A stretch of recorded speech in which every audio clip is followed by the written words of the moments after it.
Hey guys, this is Mr. V, over here doing a book review today for Seabiscuit, an American Legend by Hillenbrand.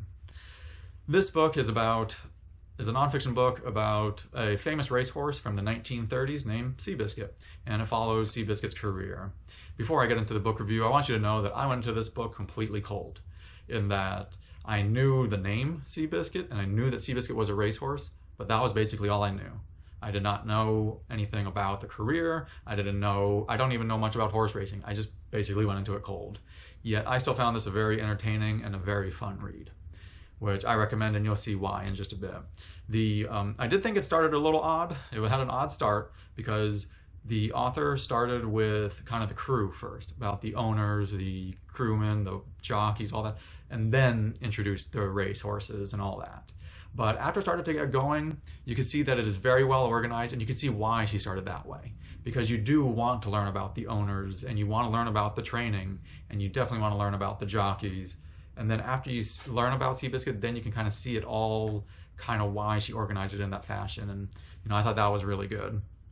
And it is cool because she did a lot of research, and she goes in depth about who the owner was and the trainer and like the training methods they use, and that's a lot of fun. And then you see the in-depth about like Seabiscuit, about the amount that Seabiscuit raced, the like how Seabiscuit was trained, and like how much Seabiscuit won, because Seabiscuit didn't always win. So you see all that kind of stuff. And overall, it was just very entertaining. This whole book was very entertaining because I learned about horse racing through reading this book. I already told you I did not know anything about horse racing going in. Like, I knew very little bit, like minimal. And I learned a lot. Like, I learned how they train the horses, what the trainers do, the strategies that they use when they're racing the horse, and the importance of the jockey. Like, I knew the jockey was important, but I didn't know to what extent. And it is very, very entertaining reading it because you learn the strategies in here, but you also learn the life of a jockey, which is very entertaining and very interesting because jockeys have a very tough life, and the amount of craziness that they put their bodies through, or the abuse that they take on their bodies to become a jockey, and the rivalries or hatred they have for each other.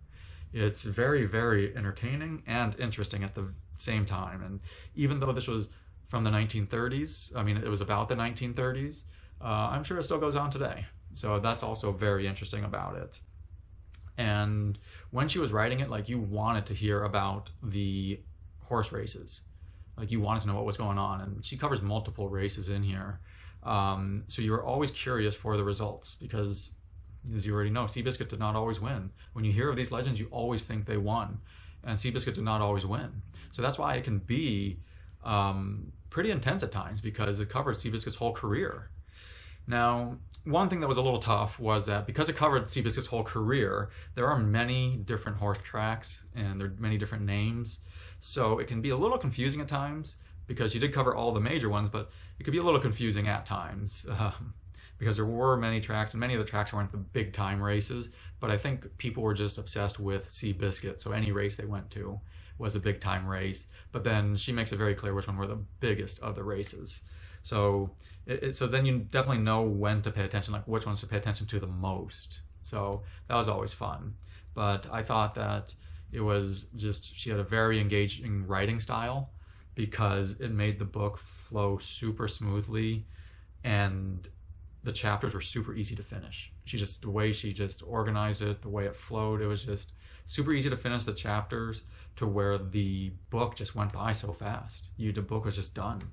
And it was also fun because the book was exciting and entertaining at times, and it was sometimes intense. While it was a very relaxed and easy read overall, there were times of intensity when you heard about the rivalries, or you were reading about some of the races to see, will Seabiscuit win? So it did keep you on the edge of your seats at times, and it was definitely a lot of fun. And it was cool because she included a lot of pictures of the horses or the tracks, or everything that fit the chapter.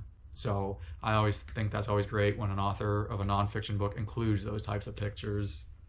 But overall, I think it was a very relaxed read. It was very interesting and entertaining as you learn about not only Seabiscuit, but you learn about how trainers are, you learn about how the owners are, and you learn about how the jockeys are and all the lives that they go through, like the life of all of them. And I would definitely recommend this book even for people who are not interested in horse racing, because it's still just the amount of entertainment and interest that she keeps is great, even for people that aren't interested. So, or in horse racing, I should say.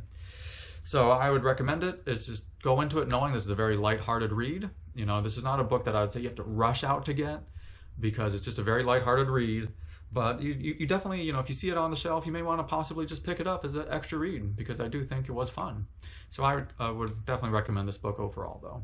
If you guys have any questions or comments, please post it in the comment section below. I hope you guys click the subscribe button, as I always upload multiple different types of book reviews. But thank you for watching my book review today. This is Mr. V. Go enjoy reading.